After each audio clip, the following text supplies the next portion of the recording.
Good evening, everyone, and welcome to the virtual Perez Art Museum, Miami. My name is Marie Vickles, and I'm the Director of Education.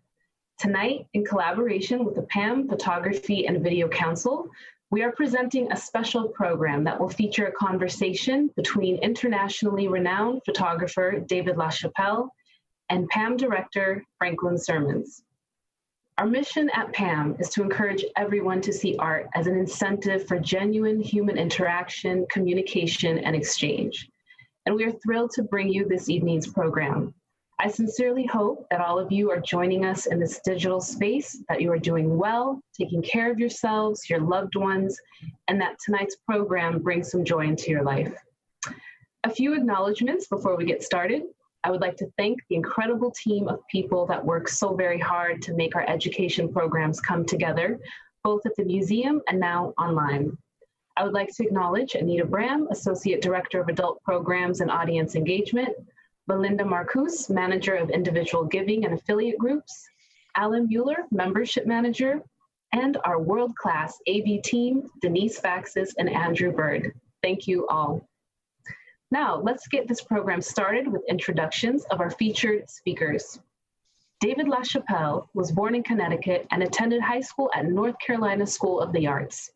Originally enrolled as a painter, he developed an analog technique by hand painting his own negatives to achieve a sublime spectrum of color before processing his film.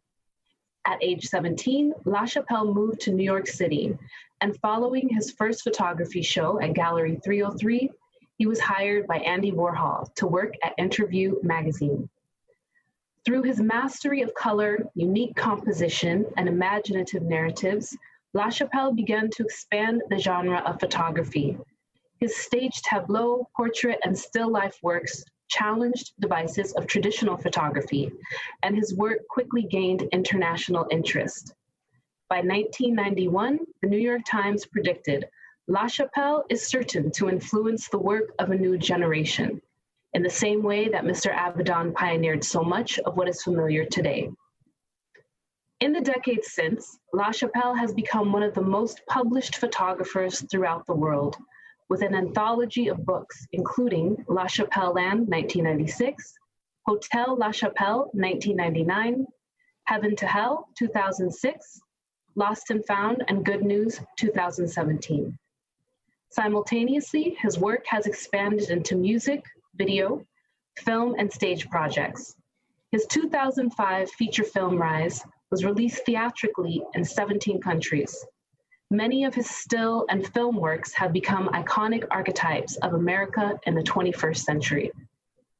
Over the past 30 years, LaChapelle has exhibited internationally in galleries and museums, including the National Portrait Gallery, London, Musée de Monet, Paris, Barbican Centre, London, Victoria and Albert Museum, London, Tel Aviv Museum of Art, Musée d'Orsay, Paris, Groninger Museum, the Netherlands, Palazzo dell'Esposizione, Rome, the National Portrait Gallery, Washington, D.C., and Casa dei Tre Occhi, Venice. Last year's highlights included a major solo exhibition at La Venaria Reale, Turin. Franklin Sirmans, Director of the Perez Art Museum, Miami since 2015, is an internationally recognized art critic, editor, writer, and curator. Sirmans has established himself as one of the leading voices in contemporary art, joining PAMM from his previous post at the Los Angeles County Museum of Art, LACMA, where he held the position as department head and curator of contemporary art. Prior to LACMA, Sirmans served as a curator of modern and contemporary art at the Menil Collection in Houston. Highlights from his curatorial career include Variations, Conversations in and Around Abstract Painting, Football, The Beautiful Game, Ends and Exits, Contemporary Art from the collections of LACMA and the Broad Art Foundation, Neo-Hoodoo, Art for a Forgotten Faith, Steve Wolf, Works on Paper, and Maurizio Catalan, Is There Life Before Death? He is a sought-after scholar on the work of Basquiat and co-curated the exhibition entitled Basquiat, which traveled from the Brooklyn Museum to the Los Angeles Museum of Contemporary Art and onto the Museum of Fine Arts in Houston. In 2014, as the artistic director of Prospect New Orleans Biennale, he presented the landmark program P3, Notes for Now. Entering his 5th year, leading Miami's flagship art museum, Sirmans continues to write and edit for numerous artist and exhibition catalogs, making a compelling impact on the world of contemporary art. During the course of this evening's conversation, please post your questions on our Facebook and YouTube platforms for the live Q&A portion of the program. We will try to answer as many as possible. Our program will now begin with a video montage of LaChapelle's work, followed by the conversation with David LaChapelle and Franklin Sirmans. Please enjoy.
Thank you. Thank you, Marie. David, thank you so much for joining us. And I thought that that would be the most apt way to begin a conversation with you, one in which I could go on forever, but we only have a little bit of time, would be to start with a montage of images and to at least give people a glimpse at some of the incredible images that you have taken over this last 3 decades. It's an amazing career. And I have to just begin from the beginning, from the here and now. Where are you and what is your day like in this time of social distancing and protest? Last summer I was in where I live in Hawaii, off the grid on this ranch that's very isolated, and I really felt a change, a big change. Like we're entering a new chapter in the world where, the insect population over the last 3 years of being there had really plummeted. I've been going there for 25 years, and I've had my ranch for about 15 now.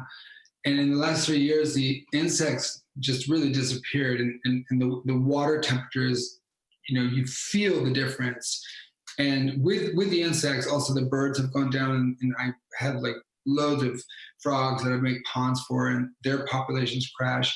The gecko, which is one of the mascots of that area of Hawaii, their populations crashed. And so I saw that firsthand, and I really felt that, with this crazy drought that we had last year, I just felt that we're in this new chapter. I felt that things were not the same. And so when COVID happened, it wasn't like a big shock to me, as I got very depressed. I went through kind of a mourning period with that knowledge, and I read everything I could about it and found these research papers, and sure enough, it said, the insect populations in the tropics will be the first hit, in the Arctic. And then 2 years later, the New York Times came out with above the fold this cover story on the insect apocalypse, and it was quoting some of the same studies that I'd found online. So I really felt that we are in this different chapter. It's one thing seeing things about climate on a documentary, but it's another experiencing in pristine rainforest where suddenly everything is changing that's been there in place for millions of years. So when COVID, I thought this was a time for myself to introspect, to be quiet, to use that time to look at life and take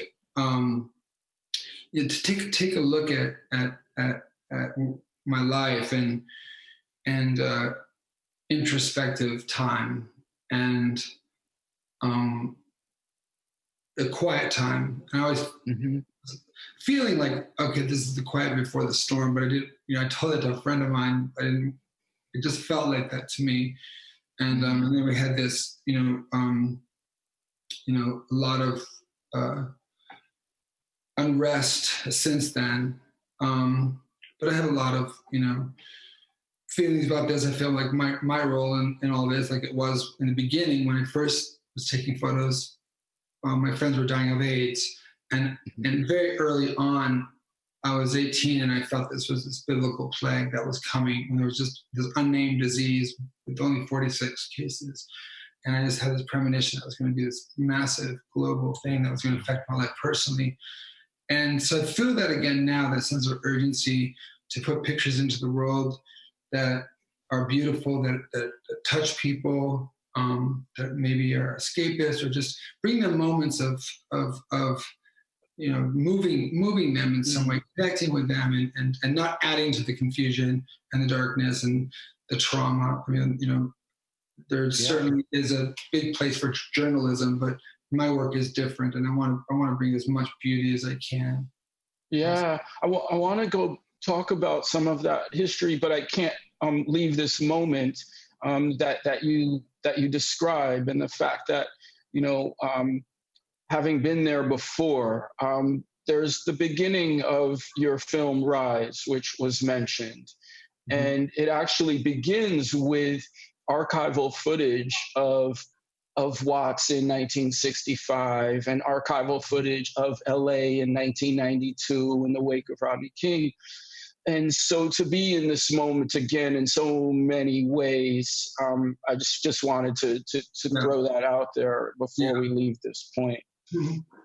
So here we are. And you continue to work and make beautiful images in that moment. And, without ignoring where we are, they're very much a reaction to that as well. Using the figure in nature, it's sort of this radical reaction to the commodification I found in art. A lot of contemporary art that I felt wasn't really speaking to,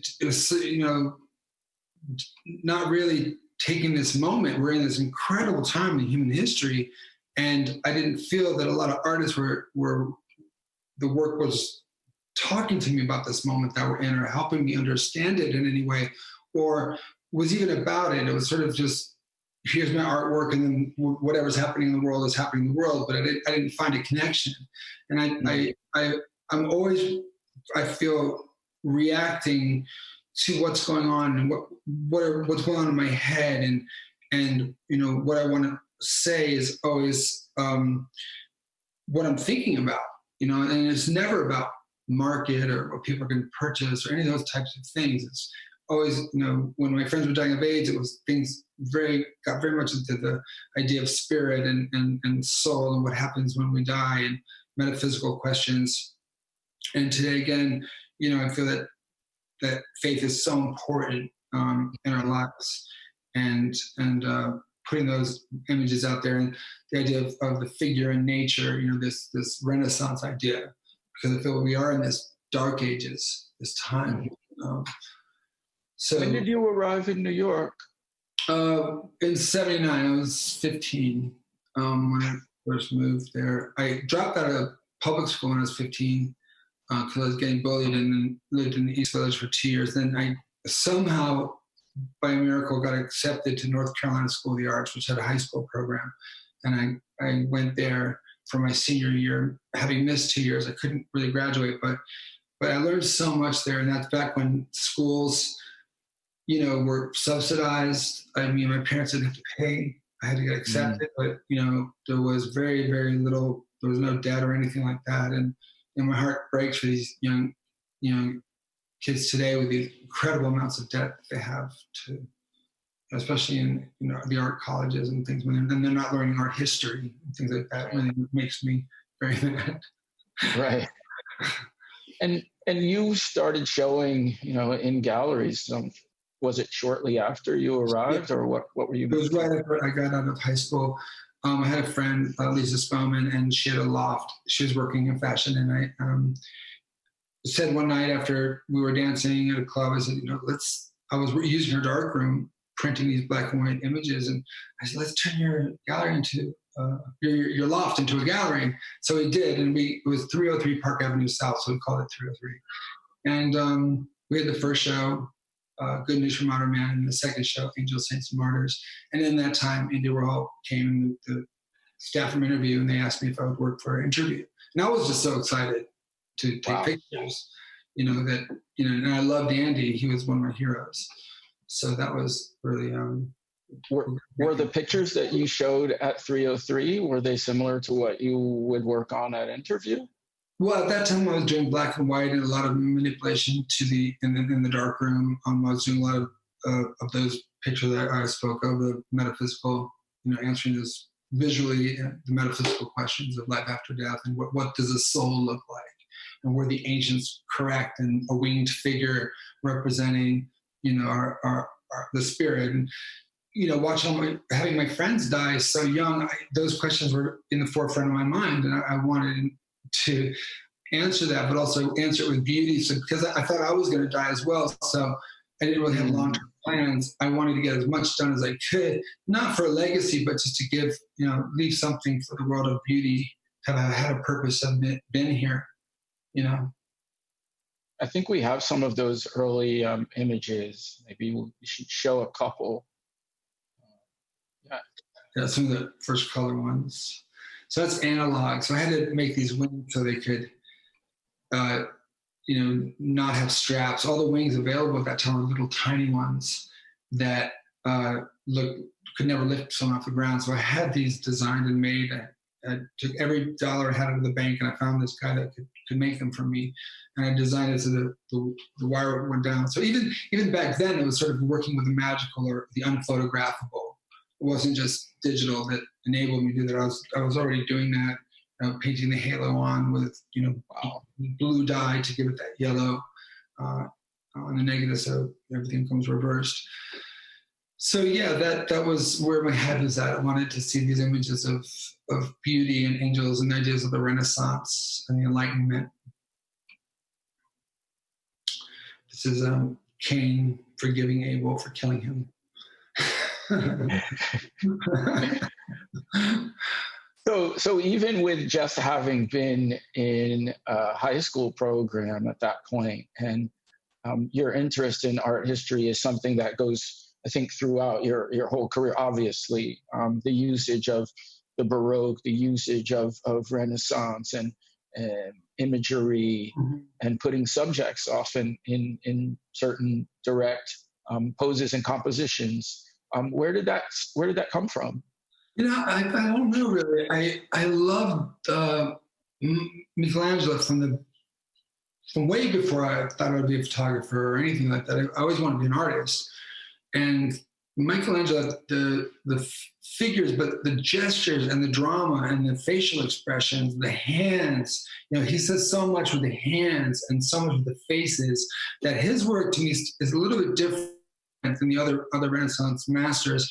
You know, Botticelli is a little more, you know, the people are very placid, the beautiful, tranquil faces, where Michelangelo has this drama, and there are these faces, they're giving you these action, and so I was very drawn to Michelangelo, the sort of these heroic figures, and the beauty of it was so sublime. I mean, really spoke to me at a very young age. So my very first role of film in high school was when it starts off. We had photo class, and then we left photo class, and I'm kind of photographing. We had 36 frames. I'm photographing the light hitting the stairs, and the kind of typical high school subject. And then by frame 18, all my friends, we're all 15, 16, they're all dancers at the school, and they're all naked in my dorm room. Nothing erotic was going on, but I was having all of these, dying slave and all these Renaissance poses in my dorm room. So that was my first role of film, and I love that collaborative aspect, but there it is in the very first contact sheet, already that really just loved the Renaissance, and still find it as a big source of inspiration. And don't ever get tired of seeing. What was the first shoot for Interview out there? And there we see. First shoot was the DC Boys, and it was their first photograph in a magazine. It was my assignments for them, and they weren't signed to a label yet or anything. We met in Times Square by Nathan's, and we did these crazy photographs, and it was great. It was just me alone with my little Minolta.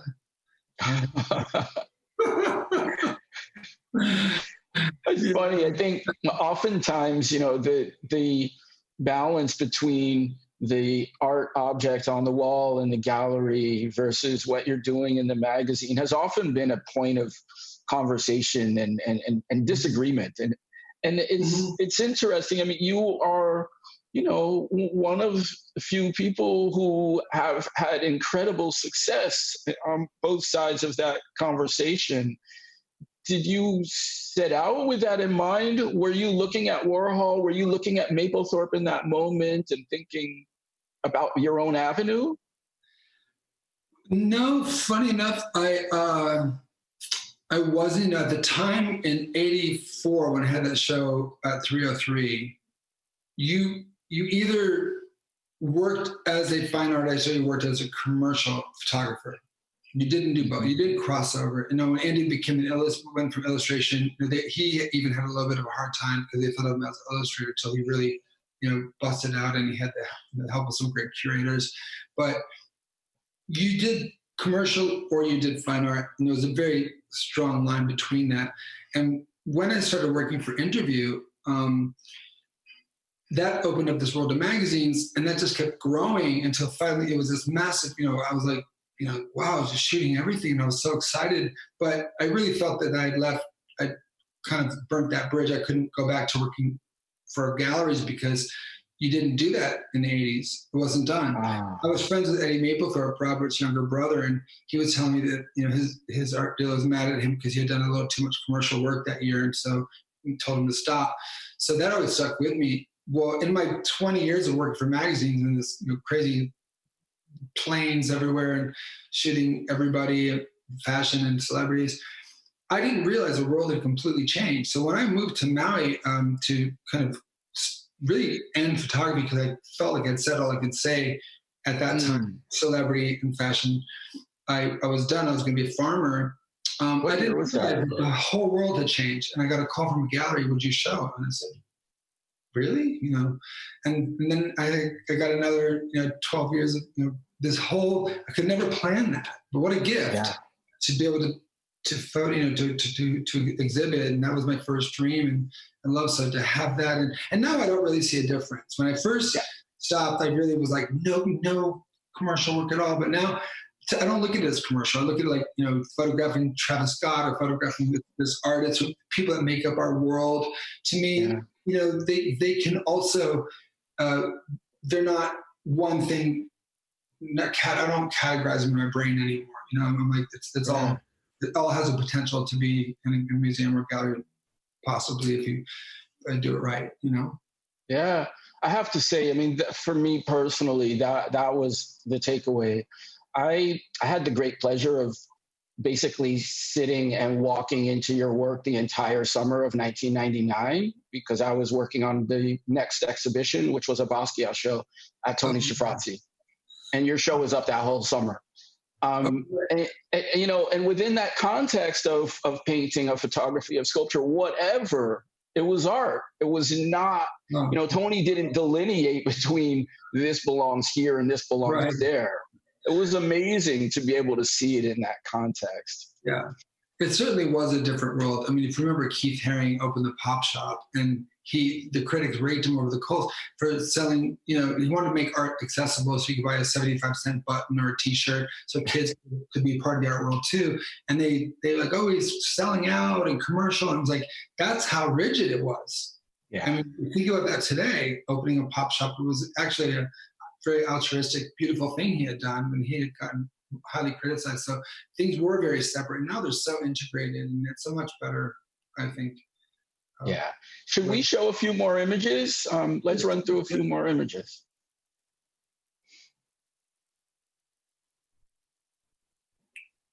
Amanda Lepora. Mm-hmm. Pretty classic. Little Kim. Yeah. How did that happen? The Vuitton. I was shooting Kim all the time. She was coming to the studio almost every week at that point, and I was just coming up with different ideas. And logos were not popular at that moment. It had been popular in the 70s and kind of gone away. But I had Dapper Dan up at Harlem that had inspired me, seeing his stuff when I was a kid at the breakdancing shows and, being in the clubs. And I just thought, what if we, covered her body in a stencil like a luxury item? And funny enough, like, a year, I got a cease and desist from Louis Vuitton, and then a year later, suddenly on down the runways, everybody was showing logos again. So that was interesting. Now they own that piece and the lobbies of LVMH.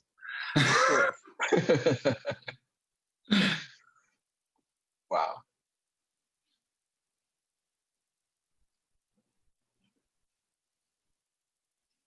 I remember that. I mean, this reminds me, you're not, when people say you're photographing celebrities, it's not really, these are the most enigmatic and incredible kind of lives of our times in a way. Yeah. What I love about this photo of Whitney was at 6 a.m, but it's you can tell a real laugh from someone who's fake laughing, and she was just having such a good time. And it's so beautiful because you really see her, that face just full of joy. I love that photo. Wow. Italian Vogue, just that was from the pop art influence, those early collages of Wesselman. A lot of the work, I mean, it's not just that classical kind of art history that I mentioned, but I mean the real kind of interest in composition and form based upon many moments of art history. Mm-hmm. Alexander McQueen and Isabella Blow. Yeah.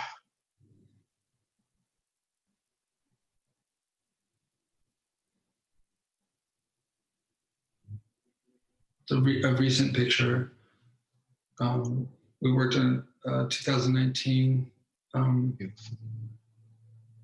it's about like the Arctic, refreezing and sort of this boat. We could have never predicted what happened with the cruise ships and everything. It became sort of emblematic for the time. Mm-hmm.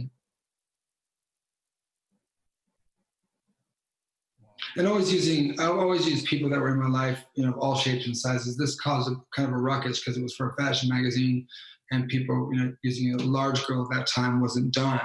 So I've always, just used my friends and people around me. We've been such an eclectic group. The island of misfit toys, we used to call ourselves. So I always put my friends in photographs, and my friends come in every shape and size and color. So they find their way into photographs. So it was a very inclusive set of images, or career, I guess. Incredible. This is 20 years ago. This is a fashion story, but it's just, there's so many bottles at the time. I remember just so the first time I'd seen that many plastic bottles. I mean, now we see, I think, even more, but just wanted to say something about that. Mm-hmm. That was on my mind then. still today. Yeah. And we continue to grapple with climate change. But for fashion pictures weren't expected to have social context at that time. So a lot of the magazines would like, please tell me to calm down or just focus on the clothes. And then this is one of the last stories I did for a fashion magazine, and it's called Jesus is My Homeboy. And if you want to shock fashion people or art people that matter, just talk about Jesus or God in not an ironic sense, but in a true sense of.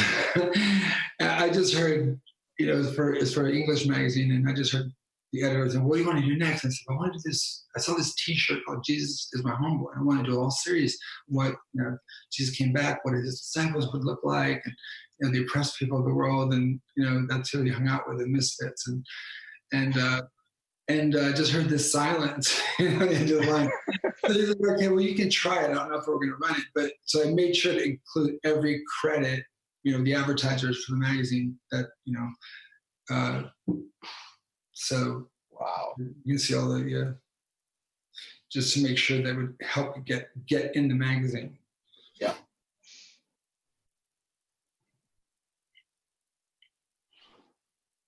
This was the first picture I did after the whole stopping working for magazines and getting reintroduced to being able to the idea of photographing pictures for galleries and museums.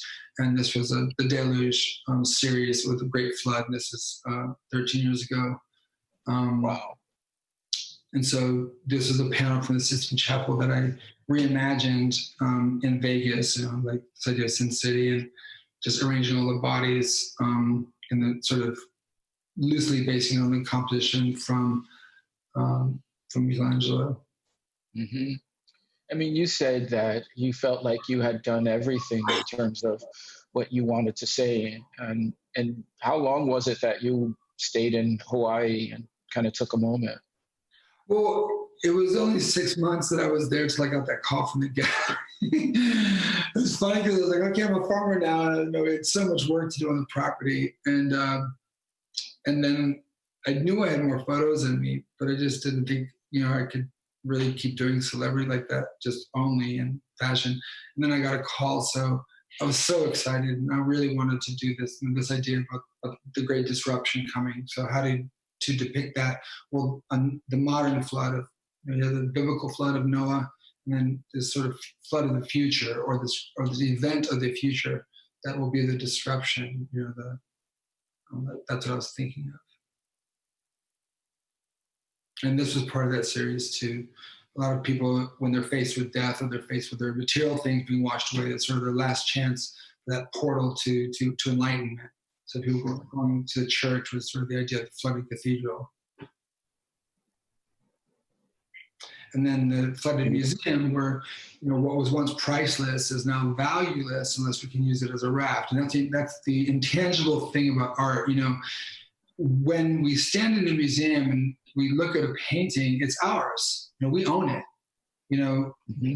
In the sense of the world that nothing is really on. We're renting everything. But for the time you're in front of that Vincent Van Gogh, the time you're in front of that masterpiece, it's yours. And if you can hold it in your mind's eye, like we do with songs, sometimes we get stuck in our head. We can hold that image in our minds.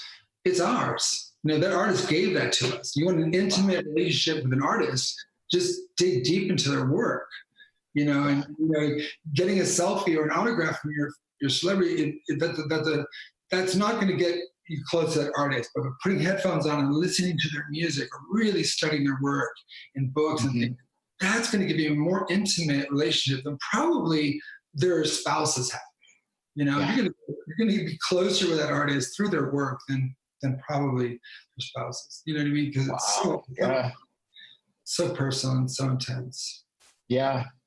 Are there other artists that you've found influencing of your generation or intriguing? In my generation, I have friends who are artists who inspire me. I get a lot of inspiration from music. I really do look to William Blake and Odilon Braidon, the symbolist, the spiritualist painter, with the pastels, really, I discovered him a few years ago, and it just blew my mind. So I'm kind of rediscovering. For me, it's new, but they're artists from other eras. But digging deep into their work through books is a solid. For me, that's a really way to have an intimate relationship with an artist. Absolutely. Let's move through a few more. And I just want to back up to the celebrity question. Do you have a favorite? I mean, I know you mentioned to me recently probably the most recent shoot, and to hear you talk about it is so meaningful and a lot. Like, do you have a favorite? Do you have a moment that stands out? I guess Muhammad Ali, because my dad, I grew up listening to him, listening to boxing matches, and my dad was a big fan of Muhammad Ali's. And then when I got older, I wasn't a boxing fan, but I really, this man at the height of his career, when he had so much to lose, because you're an athlete, you don't know who's coming up behind you. To stop based on principle, to stop. So it wasn't about the money, it wasn't about the fame and all that, talking, that was just building himself up for a fight. But this man was so incredible and really believed so deeply in his religion that to leave all that worldly stuff and not having a crystal ball and knowing that he could come back and be champion again, because you don't at that age. I mean, and he did that. So for me, he's such a hero. And to be able to photograph him I was shaking. And he was so great because he put me at ease. He was joking with me. He was joking with my crew. It was so amazing working with him. My God, it was really like being in the presence of someone, just to me, who I looked up to so much, and to be such a humble person, to be that much of a giant in every sense of the word. And then to the most humble human being, to be so kind to everyone on the set, to the person who is doing the catering. Hey, want a picture with me? And we have a rule in my shoots, don't ask people for pictures, but he wanted to give everyone a picture, and that was his idea. Talk about generosity. Wow. Yeah, wonderful man. Amazing. And who have you worked with the most? I know Pamela Anderson might be one of the Pamela. Or Naomi Campbell is also another one. Yeah, gosh. And some of his real close friends wind up showing him my photographs a lot. There's this girl, Getcha, who's done a lot of recent work. She happens to be with me in Hawaii or wherever. Oh, cool. I'll just put her in a photo. So this is based on Venus and Mars. That was the last one. It was the composition of Venus and Mars, but it was the rape of Africa instead of the rape of Europa, which never really happened. I think we have 2 minutes before we move into some questions. Oh, okay.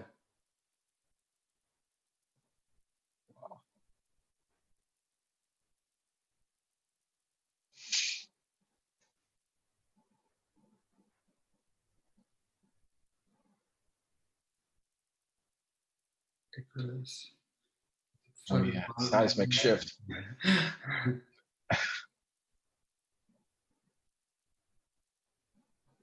In these gorgeous photographs with Solon's people.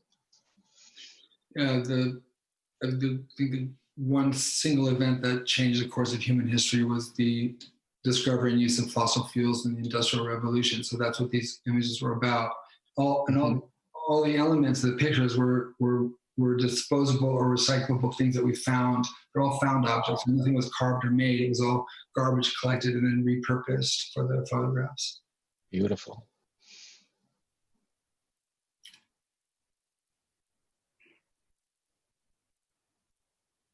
Self-portrait as house. So the Freudian idea of like the different compartments of your brain representing the different aspects of your personality. Aristocracy.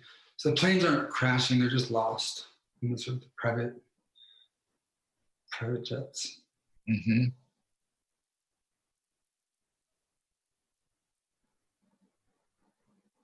was actually going to Art Basel one year and especially just seeing all the massive line of private jets that inspired this. Like, seriously.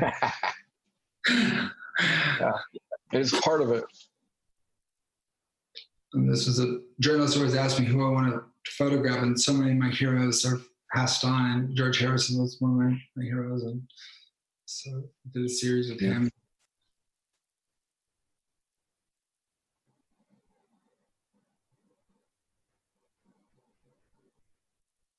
This is a painting on the negative in reverse. So almost going back to the analog kind of way of working. Yeah, they're analog, and every little fingerprint becomes giant, and the First Supper instead of the Last Supper. So this is the new world. This is the idea of paradise, or what's the next incarnation of man to come. Right. A new Adam, a new Eve.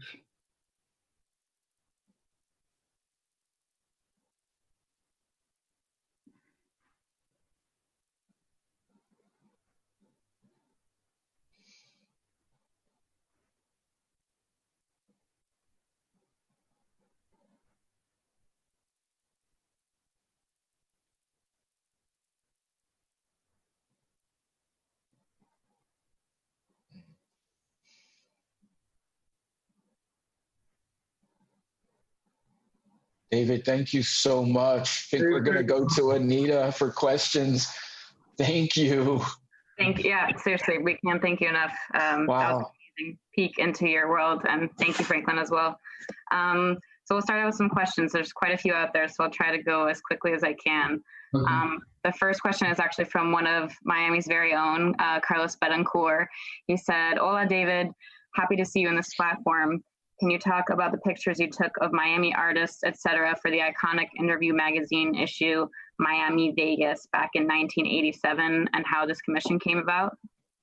Oh gosh, this was right before Andy died, and Andy was always had his finger on the zeitgeist, and he predicted Miami was going to have this resurgence. Now, when I went to go down to Miami to photograph the scene, like everyone in the town was so small then, everybody knew the interview photographer was coming. And I stayed in a room on Ocean Drive for $11 a night with a kitchenette. This is the winter with an ocean view. I mean, it was crazy. All those deco hotels had not been refurbished.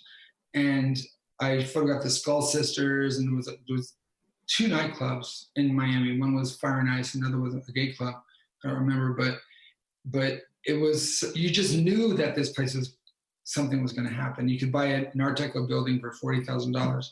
My dad, you get a hotel on the beach. He's like, get back to New York. And it was just wonderful being down there at that time and getting to see Miami before, everything changed. And remember walking to what became the Versace mansion, and this was like a ruin, But yeah, that was like between Scarface and sort of Miami Beach, South Beach happening, there was this moment of kind of that Andy was like, Miami's going to be the next place. When they put Don Johnson on the cover, and I just went and photographed all the people, the young artists down there. And the Skull Sisters, those the Cuban twins that dressed alike, they're part of the art scene down there in the 80s. And I did a photo of them. They were wonderful. It was a really good time. Very cool. Thank you. Thank you so much. Maria Napolis asked, at which moment in your life did your creation become so provocative? Did my what? I'm sorry? Did your work become so provocative? Well, I don't know. I never really set out, to provoke in a negative way. Like, of course, I want to provoke thought and conversation, or I want to stop people long enough to look at an image. I really like that idea of pictures grabbing your attention long enough to see the layers of what they mean, because it might look like one thing from a quick glance, but if you look at it a little bit longer, and if I could hold people's attention a little bit longer, they might see, the other layers or the other possibilities of what the images might be trying to communicate. And that moment of communication for me is the magic of art, when you can communicate to someone without meeting them, without words. To me, that's that's like when the piece is finished. So I never really set out for the shock or to provoke, and we're provoked enough just being alive today. But provoking sometimes feels like you're trying to shock somebody, but there's also the provoking of like provoking someone, to feel something like a beautiful song does, to feel something emotional or to provoke thought or another way of looking at something. Thank you. Thanks. And Babs Raingold asked, can you talk a little bit about how you construct the images? Usually start off with a drawing and a little thumbnail and little notes on the side of it. And then, go about the sets and, the constructing starts with what I'm trying to say. The first thing is, what is it I'm saying? What's the point? What's the concept? What am I trying to communicate? Is it a portrait that has its own reasons for being, who that person is? So every picture has its own purpose or own reason for being. And then I try from that point on to, if I know what it's about, I can answer all the questions of what it's going to look like. I can answer the questions of color, of composition, of casting. All those things will be answered if I know exactly what it is I want to say with the image. Right. Thank you. Let's see. Stephanie Dupree Ruth said, love your work, David. Were you raised in a very religious atmosphere, or did you begin to explore religion when your friends became ill? Funny, I wasn't pushed on me. My dad went to church regularly. My uncle's a priest, Hector LaChapelle. But I wasn't forced to go. And I don't remember, my dad would say prayers with me some nights before bed, but it was something I found myself really drawn to when I was in New York, even before AIDS. Like, I was very spiritual as a young kid. I just always had that interest and belief and, excitement about this idea of something other than the material plane. That idea really excited me. And so when AIDS happened, I could call upon that faith to get me through it, to help through that really suffering time. Right. We're all looking for something to get us through right now as well. Let's see. On that note, I guess Adrian Rosa Gianta asked, how has COVID social distancing affected your process and or working with people? Well, I haven't shot for quite a while until last week, and we did just a few shoots since last week, and it's been really fine. It really hasn't affected it too much. We had a doctor on the set who took temperatures and people wearing masks, and we distance and stuff. And the catering table is very strange because it's just like little packages of like gummy bears and stuff. So like all of our saving plastic and all that stuff, that all went out the window when COVID came. I mean, it's just like, wow. But luckily hasn't changed too much. It definitely slowed things down for a while. But again, that time I used to introspect, Let's see, we have another from Amy. She asks, I teach photography at high school for recording arts in Minnesota. What advice would you give to young photographers? This is going to be really horrible. I hope this doesn't come out the wrong way. Please don't take it the wrong way. But I was asked to do that thing, the master class, the early on, that master class that they have. Andy Leibowitz and people have done it, and they asked me very early on to do it, and I really had to think and rack my brain, and I thought, what would I tell my 20-year-old self? And I especially want to be careful because people are having to pay for advice, and I don't want to give advice. People are paying for things if they don't believe it. And I thought about it, and I thought, well, I would tell myself at 20, if it was 2020 today, and I was painting and drawing, as I would say, David, be a painter. That's what I would tell myself today, only because everyone's a photographer, and you can always I think painting is one of these, it's so unique, and there's a one-off. You can always combine photography with that, but I would definitely bring in another medium with that mix, and study art history. Look at books. Don't look at Instagram. Really delve into one artist and get inspired by that person's work, and to know it inside and out. And you'll the DNA of that artist will become part of yours if you really spend a lot of time with a book. I begged my dad for this book when I was 12 or 13, Abaddon 4777, and he bought it from his half price. He bought it. And I just had this one book, but I looked at it for years, way before I ever thought I was going to be a photographer. And I didn't realize it, but I was learning. Abaddon put that book together. He laid it out, the composition, the hair, the makeup, everything was the best of the best of the best. And I learned what was good hair and what was good makeup by just having this one book and not having this flood of images that I can't control what I'm going to see. And there's a lot of stuff I don't want to see when you scroll through Instagram. And you're only looking at it on this little thing, and it's just not, you can do it, just limit it and look at books. But I know that's really harsh. What do you tell young photographers? Or be a painter. But I just say, find, other ways to do that for you. Fine art photography, there's nothing wrong with like multimedia, and there's nothing wrong with it. It's only going to help your photography anyway. And art history is only going to help your photography anyway. If you know how to draw a figure on life drawing, it's going to make you a better photographer, because you're going to teach you to see better. So, I hope that that's great. I think I especially, and many of us need to work on that Instagram bit, less of that, more art history. We have so many great questions, but I wish we could get to all of them. So I'll just go with one last question from Senior Station. David, what do you think is inspiring about Miami, and how would you capture our city? Well, I did it, back in 87. Well, now that was black and white at the time. Now it'd be color. Now it definitely, there's a lot to see on the beaches. There's just lots of variety of people, and it's such a vibrant city.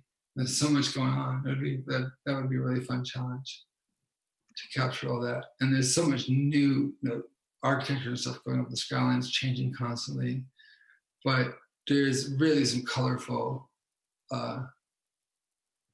people for sure. That's the best part. One of the best parts. Lots of going on. Yeah. Well, thank you so much, David. I wish we had more time. Thank you both, David and Franklin. I just want to say again, if you enjoyed a program such as this evening's, please consider joining our Photo and Video Council at Perez Art Museum, Miami. And thank you so much again for sharing your time and your work and your expertise with us. We really can't thank you enough. Oh, you're very welcome. Thank you.